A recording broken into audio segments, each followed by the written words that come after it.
Assalamualaikum warahmatullahi wabarakatuh. Bismillah, alhamdulillah. Kita ketemu lagi dengan channel Ilmiah Alamiah Islamiyah. Kali ini saya akan sedikit berbincang-bincang tentang masalah doa. Kenapa? Karena ini termasuk sesuatu yang menurut saya urgent, penting untuk kita, penting untuk kehidupan kita, untuk masa depan kita. Ini penting. Sebagai seorang muslim, tentunya pasti meyakini bahwa Allah mengabulkan doa. Bahwa Allah pasti mengabulkan doa.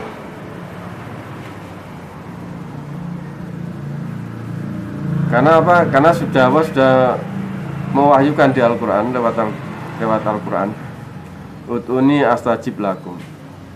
Maka Allah pasti mengabulkan doa. Tetapi aktualnya, kenyataannya, banyak sekali orang-orang muslimin yang belum bisa membuktikan bahwa Allah itu mengabulkan doa. Masalahnya bahkan banyak sekali yang akhirnya melemah peribadatannya gara-gara doanya tidak kunjung dikabulkan oleh Allah. Yang tadinya sholatnya rajin, sholat sunnahnya rajin, doanya khusyuk, sholatnya khusyuk, minta dikabulkan hajatnya, Allah tidak kunjung mengabulkan hajatnya. Akhirnya apa? Muncul kemalasan, sholatnya jadi males, doanya jadi males. Seperti itu banyak sekali, bukan satu dua. Apalagi untuk anak-anak muda, apalagi urusan masalah percintaan. Semua ini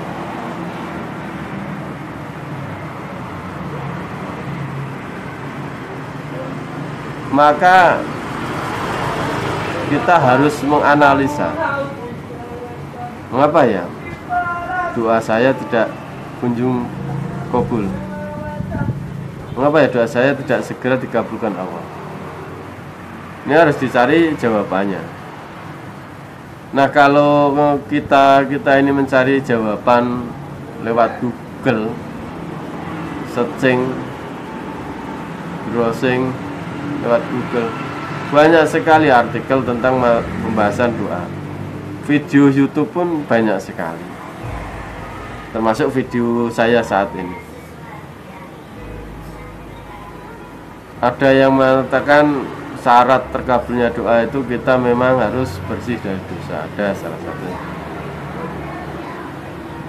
Dan banyak sekali persyaratan-persyaratan. Tetapi tentunya setiap orang akan berbeda titik tekannya, penekanannya di mana. Yang utama itu sebenarnya di mana? Permasalahannya kan cuma itu. Kalau seperti tadi syaratnya harus bebas dari doa, tidak mungkin. Karena kita manusia awam. Dosa kita masih banyak, tentu banyak. Jadi persyaratan doa terkabul kok kita harus bersih dari dosa, tidak mungkin. Tidak akan terlaksana. Percuma. Kenapa? Kita tidak mungkin bisa lepas dari dosa. Kita bukan nabi, kita bukan waliullah, kita manusia awam yang penuh dengan dosa. Tidak berbuat zalim sangat susah sekali.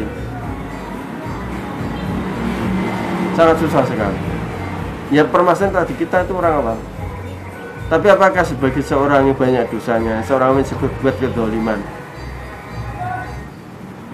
tidak ada kesempatan untuk terkabulnya doa? Permasalahannya di sini.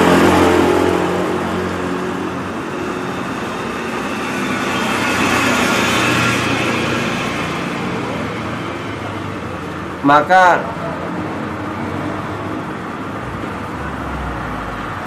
apa yang saya pikirkan ini, apa yang saya akan sampaikan ini mungkin bisa menjadi salah satu jawaban di antara beribu-ribu jawaban dari ulama-ulama, dari kiai-kiai, dan dari yang lainnya.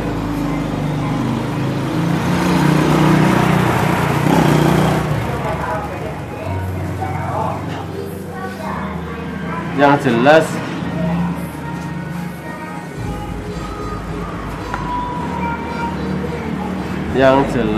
kalau kita sampai umur 40 tahun belum pernah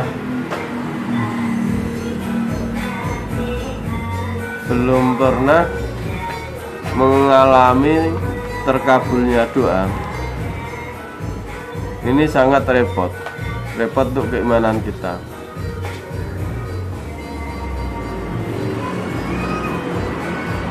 Permasalahannya umur 40 tahun ini, keimanan kita ini untuk naik itu sangat susah.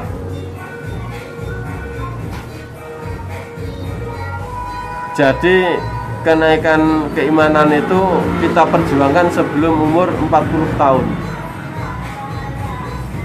Setelah 40 tahun kita itu hanya menjaga agar tidak drop keimanannya. Kalau keimanan kita sudah tinggi, ya sudah, kita tinggal menjaga saja. Kalau keimanan kita sudah mencapai langit, ya kita harus menjaga agar jangan sampai turun sampai ke bumi lagi menjadi orang awam. Permasalahan cuma itu. Maka harus diperjuangkan bahwa Allah itu mengabulkan doa. Baca doa kita, doa Anda. Sebelum kita umur 40 tahun, kita harus sudah pernah mengalami bahwa doa kita itu dikabulkan oleh Allah. Sehingga apa? Keimanan kita ini sudah naik setingkat, yaitu keimanannya hakul yakin. Bukan sekedar pemahaman bahwa Allah mengabulkan doa, tapi benar-benar keyakinan bahwa Allah itu mengabulkan doa, dengan bukti bahwa Allah pernah mengabulkan doa Anda, pernah mengabulkan doa kita.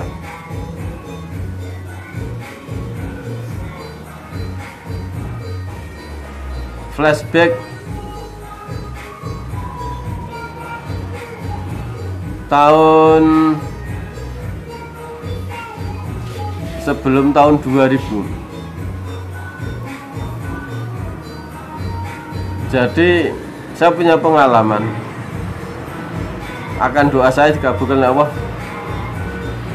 di hari itu. Ceritanya,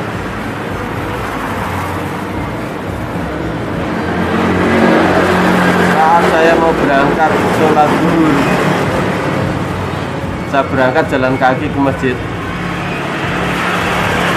mau sholat zuhur berjamaah. Di tengah jalan ini ada roti. Roti itu tadinya isinya bukan hanya satu, ada berapa? Ada 4 atau 5, plastiknya panjang. Nah, tapi masih tertinggal satu di dalam plastik itu. Yang lain mungkin sudah dimakan. Dan plastik itu masih bergulung. Artinya apa? Roti itu masih bagus, masih baik, masih layak untuk dimakan. Saya jalan mau ke masjid melihat roti itu. Saya tahu roti ini masih layak dimakan, masih enak untuk dimakan. Paling baru jatuh. Tetapi saya mau mengambil roti ini ada 2 hal. Yang pertama, malu kalau dilihat orang. Mental saya nggak kuat kalau dilihat orang. Roti sudah jatuh, lalu kondisinya masih bagus, layak makan, kok diambil, kan malu kalau melihat orang. Yang kedua, saya mau ke masjid. Kalau misalnya mengambil roti itu susah nyimpennya. Yang kedua, kalau dimakan juga susah untuk membersihkan mulutnya, untuk gosok gigilnya. Karena kan perjalanan ke masjid sudah. Yang kedua itu, maka saya tidak mungkin mengambil roti itu. Akhirnya saya lontarkan doa, karena kemampuan saya hanya sebatas berdoa. Ya Allah, semoga roti ini menjadi rezekinya orang lain. Jalan lagi saya sambil berdoa, ya Allah, semoga roti ini menjadi rezekinya orang lain. sampai 3 kali saya ulang. Setelah itu saya lupakan urusan, saya sudah fokus ke masjid.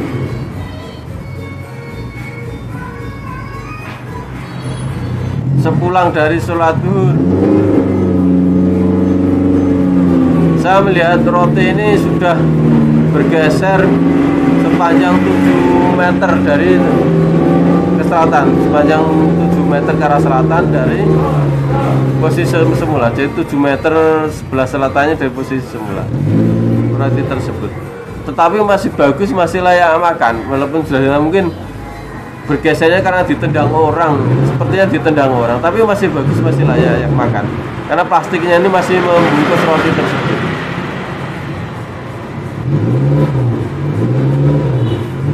Seperti tadi saya mau ngambil tuh malu, kalau ada orang lewat saya ngambil roti itu rasanya kok nggak enak, nggak kuat, malu, mental saya nggak kuat.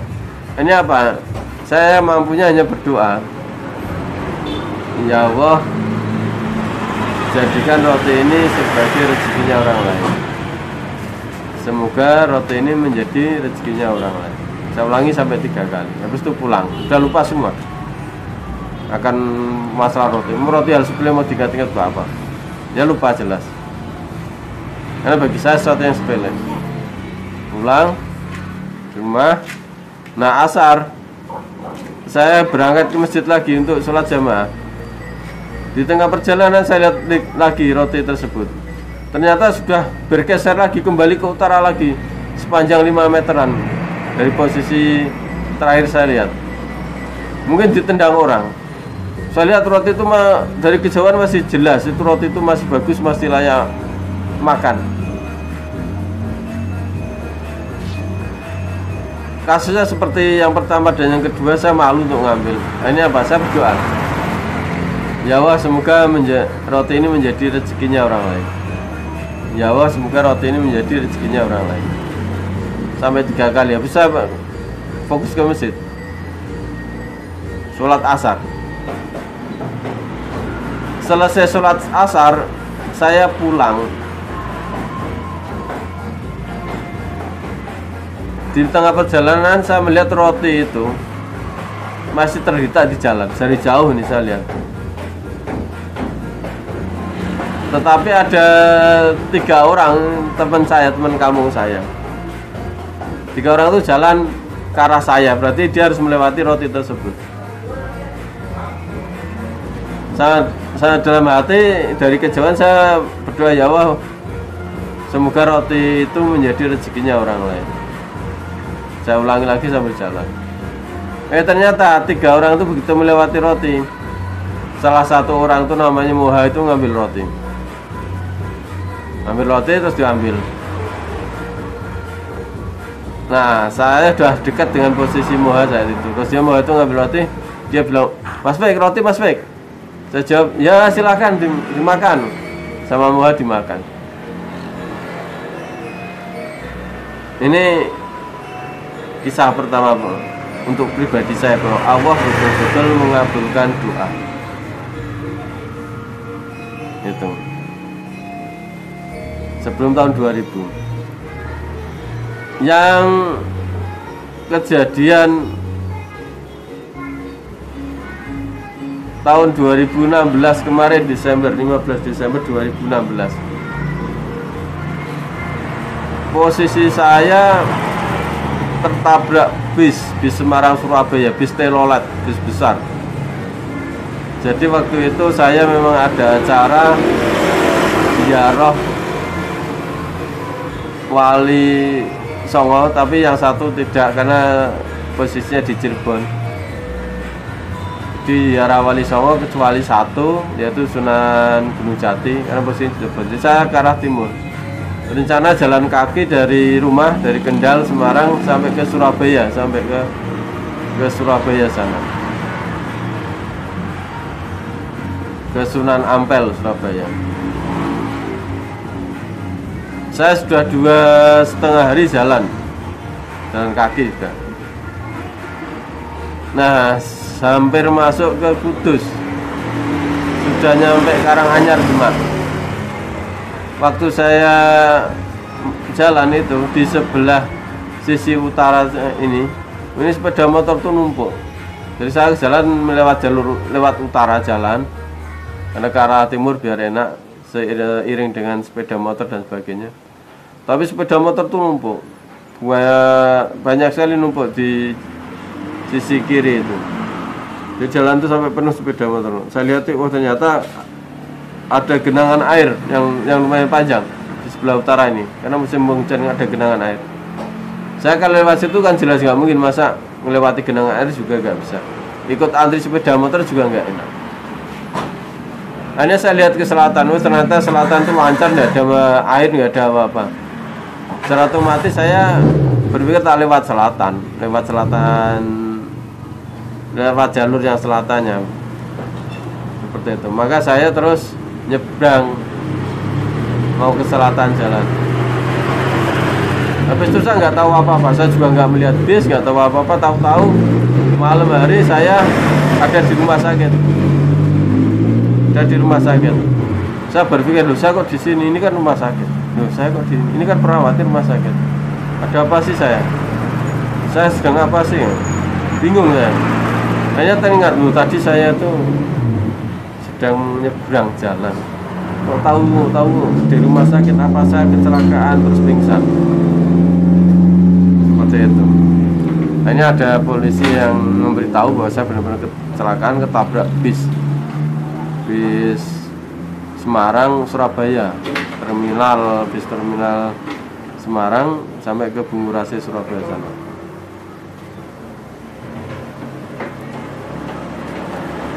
Waktu itu saya hanya mengetahui kalau tangan kanan saya patah, tangan kanan ini patah, tulang ini patah sama sekali. Malam hari itu saya dijemput oleh adik saya, dibawa ke rumah sakit Kendal. Dari rumah sakit di Demak sana, biar jenguknya merawatnya mudah. Saya ditawari dipasang pen, saya nggak mau. Enggak usah pasang pen. Pikiran saya nanti melepasnya berat lagi, sakit lagi, nggak usah pasang pen. 2 hari kemudian saya sudah pulang ke rumah. Jadi tangan ini, tulang ini patah, tadinya patah, ini patah putus betul. Tapi yang satu normal, yang satu patah. Terus setelah saya tahu bisa berkaca, ternyata apa? Wajah saya menghitam karena tergerus aspal, terlempar, kan nyentuh aspal. Posisi aspalnya kan panas, menghitam. Posisi wajah saya itu menghitam. Cuman saya tahu, cuman ini hitam, kulitnya beset semua, tapi nggak ada luka dalam.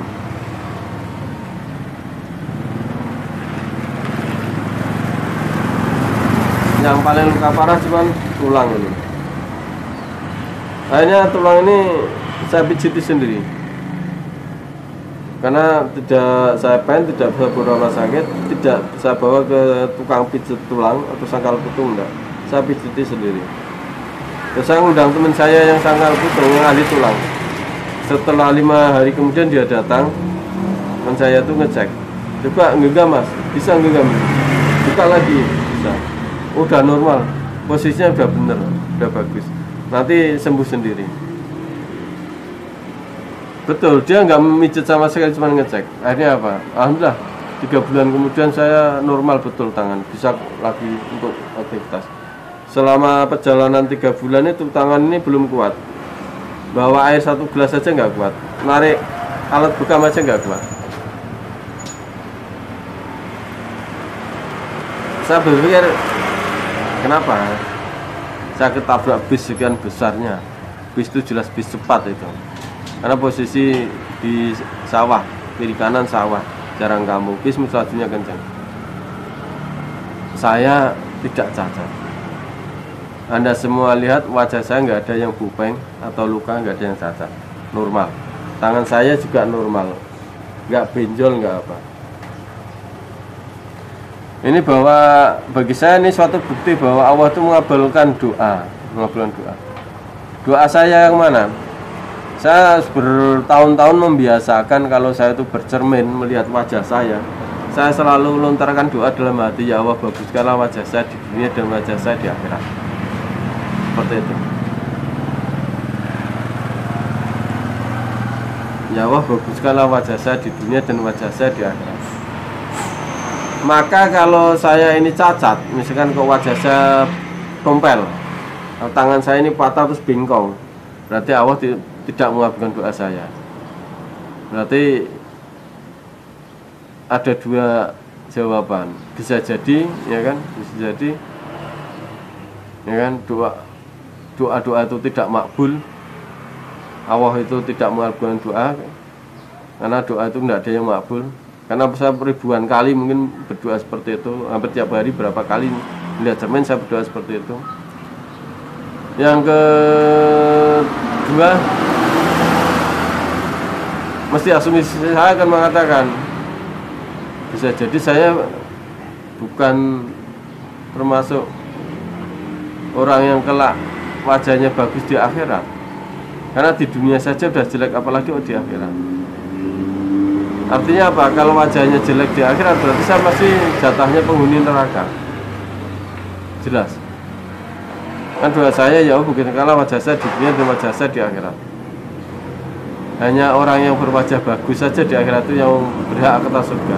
Kalau wajahnya jelek, jelas dia neraka. Saya pasti seperti itu.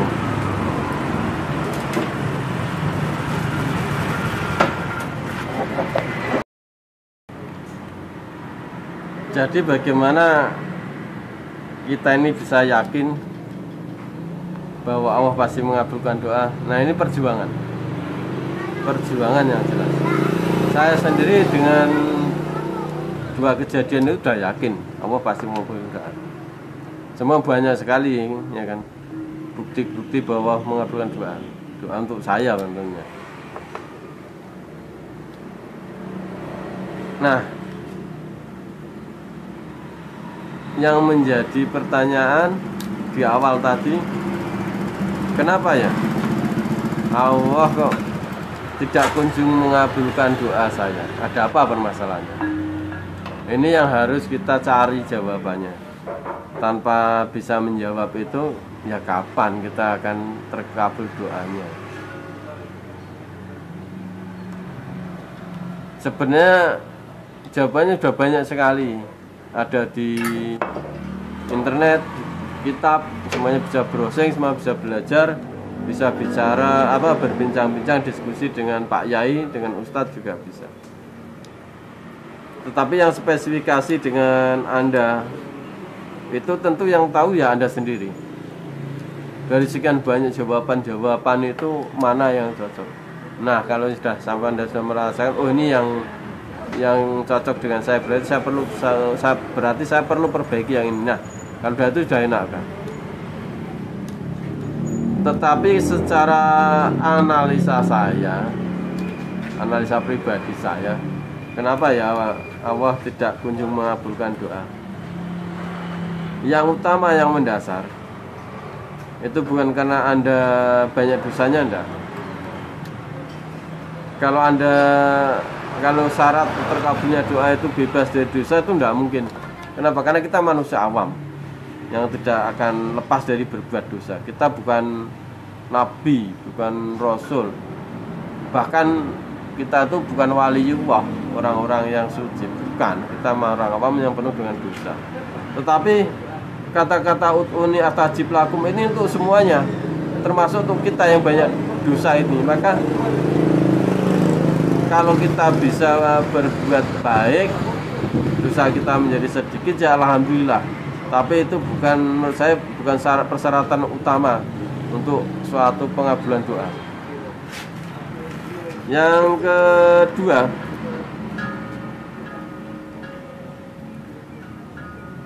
kedua, kita kurang beribadah. Arti ibadah itu bisa jadi puasa, bisa jadi membaca zikir, bisa jadi berzikir, bisa jadi membaca Al-Quran, bisa jadi bersolawat.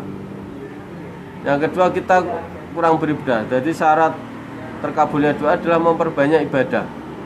Menurut saya juga kurang signifikan. Benar ya benar, tapi kurang mendasar. Karena tadi doa ini cakupannya bukannya untuk orang-orang yang abid, orang-orang yang ahli ibadah, tetapi doa ini untuk umum. Anda yang jarang sholat pun punya peluang doa dikabulkan. Anda yang masih sering bermaksiat pun berpeluang doa Anda dikabulkan oleh Allah. Seperti itu. Maka syarat terkabulnya doa harus memperbanyak ibadah. Ini menurut saya bukan sesuatu yang mendasar. Benar ya benar. Semakin rajin beribadah, semakin dicintai Allah, berarti doanya akan dikabulkan oleh Allah. Logikanya seperti itu benar. Tetapi sesuatu yang tidak mendasar. Lalu bagaimana orang-orang yang masih malas untuk beribadah, malas sholat, malas berzikir, malas membaca Al-Quran, seperti itu, malas puasa, kadang Ramadan saja puasa cuma sehari, 2 hari, di awal dan di akhir. Apakah orang-orang yang seperti itu tidak berhak doanya dikabulkan? Jelas tidak mungkin. Kata-kata ud'uni astajib lakum ini mencakup semuanya.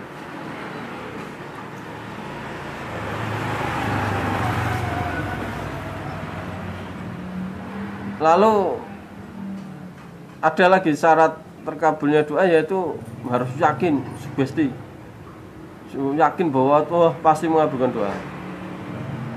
Itu juga sesuatu yang tidak mendasar, malah bingungi. Yakin itu gimana sih? Sugesti itu gimana sih? Seperti itu. Keyakinan itu di hati, jangan hanya di lidah. Nah, maksudnya gimana? Seperti apa? Sesuatu yang sangat nisbi, tidak jelas kata-kata itu. Jadi sugesti itu sesuatu yang sifatnya nisbi, tidak bisa didefinisikan. Tetapi setiap orang saya yakin punya sugesti, punya keyakinan. Kenapa? Karena tidak bisa didefinisikan tadi. Setiap orang punya keyakinan. Jadi ketika Anda itu berdoa Allahumma ya Rabbi, pasti Anda ini sudah yakin Allah pasti mengabulkan doa. Tidak usah dibahas sugesti itu. Karena kalau nggak yakin ngapain sih berdoa? Kalau nggak yakin ngapain berdoa? Kan lucu, wong ya yakin berdoa kok berdoa. Kalau berdoa berarti dia yakin Allah pasti mengabulkan doa. Yang jadi pertanyaan tadi, sudah yakin kok doa tidak kunjung dikabulkan. Ada apa? Nah ini yang dicari. Nah ini yang akan saya jawab menurut versi saya pribadi, versi Muhammad Taufik bahasa alam, versi saya pribadi. Jadi dari sekian banyak, kenapa kok doa tidak kunjung dikabulkan? Syarat-syarat agar doa dikabulkan Allah itu apa? Yang paling mendasar ini loh Mas Bro. Banyak orang yang tadinya berdoa Allahumma ya Allah ya Rabbi. Pertama kali dia meminta, ya Allah kabulkanlah ya Allah hajatku, bekerja di PT apa misalkan, bekerja di Garuda Food misalkan, seperti itu. Karena dulu saya pernah kerja di Garuda Food juga.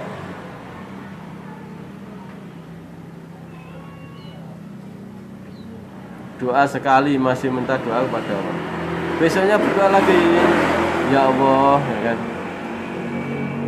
bila saya rezekimu ya Allah lewat pintu bekerja di Garuda Food, maka kabullah ya kan hajat saya bekerja di Garuda. Hari kedua masih mau minta, terus hari ketiga berdoa lagi belum kunjung dikabulkan, terus sampai misalkan kok sampai 2 minggu belum juga dikabulkan, sampai batas akhir penutupan lamaran, sampai batas akhir penerimaan karyawan belum juga dikabulkan. Permasalahannya di situ. Nah,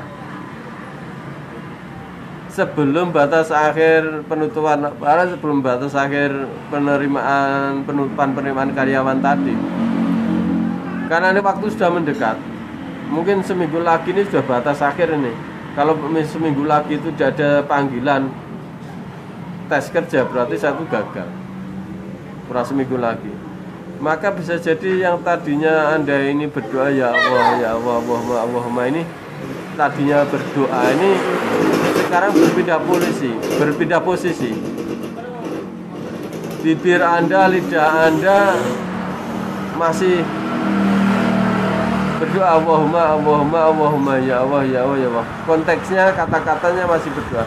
Tetapi hati Anda bisa jadi sudah tidak berdoa. Hati Anda itu loh sudah memerintah Allah, ya Allah, cepet toh, malah membentak bahasanya.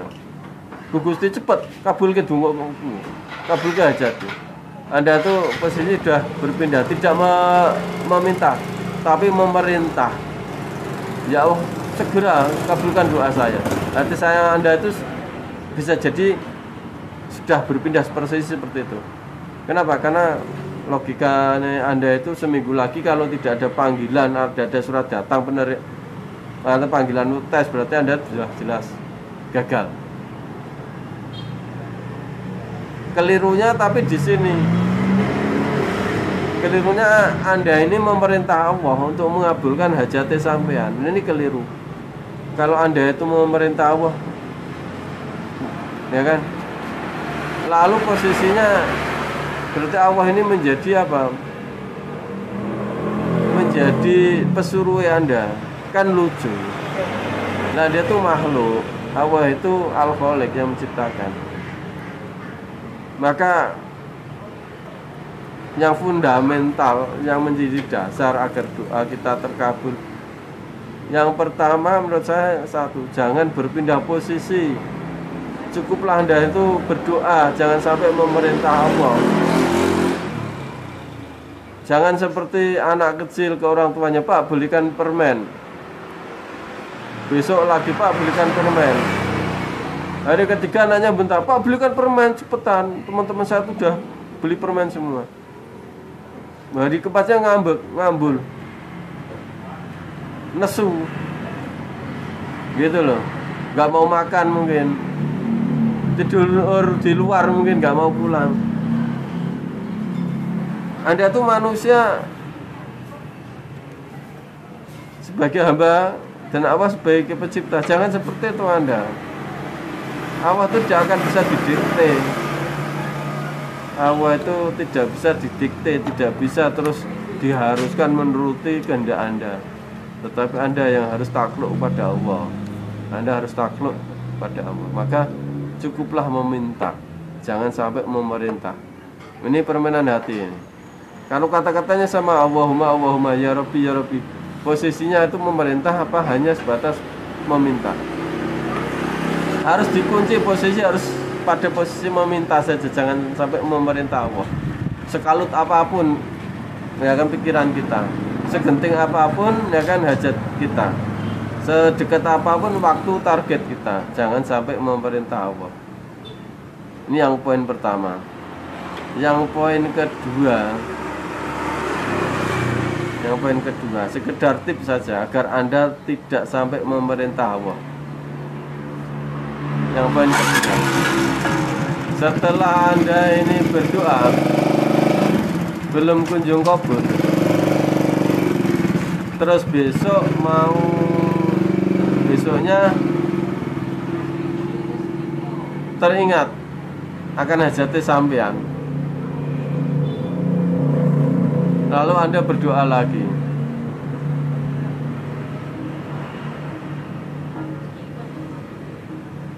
Bagus yang namanya doa itu ibadah, tetapi harus dikunci, jangan sampai memerintah.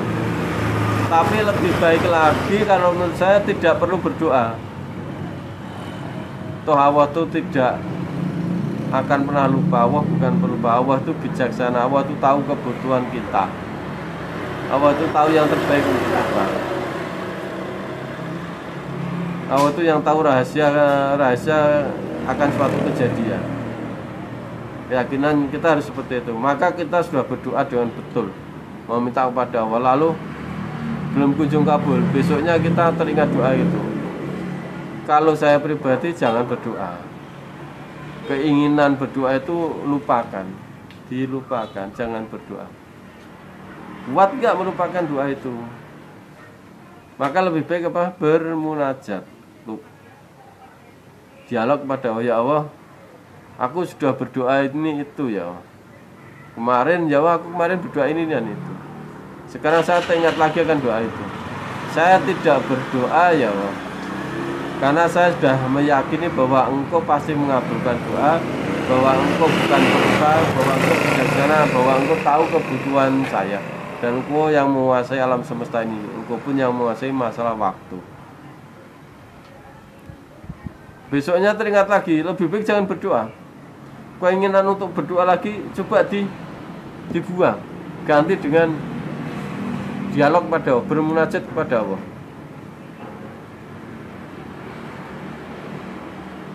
Yang menjadi permasalahan ini, banyak orang ini ngalami ini karena kalau dia teringat doa, dia langsung berdoa.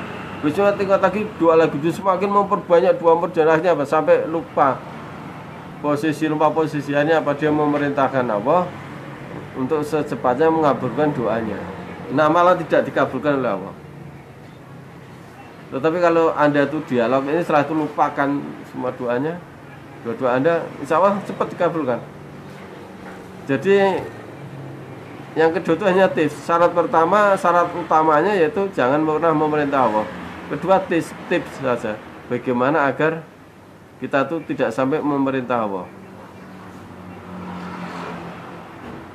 Jadi lupakan doa itu. Yang ingat hanya Allah, lupakan materi doa. Yakin saja Allah itu Maha tahu, tidak pernah lupa. Ya sudah cukup. Maka lupakan setelah itu. Yang diingat hanya Allah. Saya sering melatih ilmu doa, baik ilmu doa transfer energi alam, berdauran non kodam pada murid-murid saya, murid tabai bahasa alam, ataupun ilmu doa bahasa alam, metode doa bahasa alam, dan metode doa yang lain. Saya selalu tekankan cukup lawah dan lupakan yang lain. Ini metode doa. Jadi ketika berdoa harus melupakan materi doa. Hanya yang diingat hanya cukup lawahnya, Allah yang diingat. Cuman itu.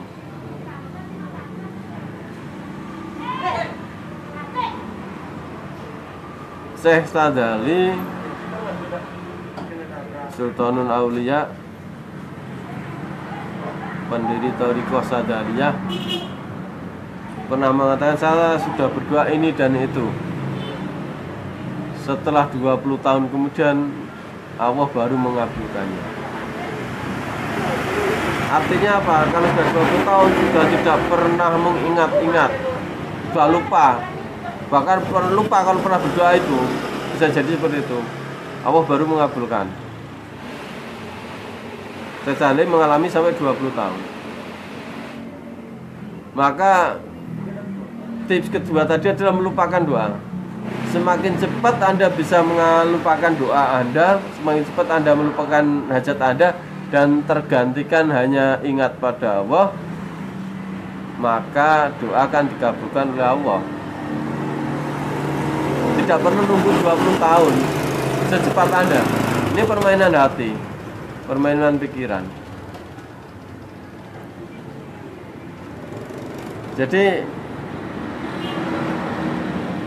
Allah mengabulkan doa kalau Anda tidak memerintah Allah, memerintah untuk segera mengabulkan doa, memerintah Allah untuk memenuhi hajat-hajat Anda, memerintah Allah untuk mengabulkan doa. Anda tidak sampai kelewat batas, keluar batas wilayah sebagai makhluk, maka Allah mengabulkan doa Anda. Bagaimana bisa posisinya tetap posisi hanya batas berdoa tadi, berusaha melupakan kalau Anda punya hajat, kalau Anda sudah berdoa, lupakan semua dengan keyakinan tadi bahwa Allah itu Maha tahu, jangan lupa, dan Allah Maha bijaksana, Allah yang menguasai alam semesta, Allah yang menguasai waktu. Seperti itu, Allah yang menguasai perhitungan waktu. Semakin cepat Anda lupa akan doa tersebut, berarti hati Anda itu lupa akan doa tersebut, semakin cepat pula Allah mengabulkan doa Anda.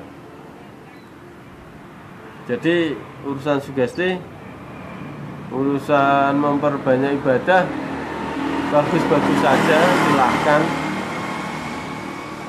Tetapi sebanyak apapun Anda beribadah, sekuat apapun sugesti Anda, kalau Anda itu memerintah Allah untuk mengabulkan doa Anda, doa itu tidak akan pernah dikabulkan oleh Allah. Intinya di situ.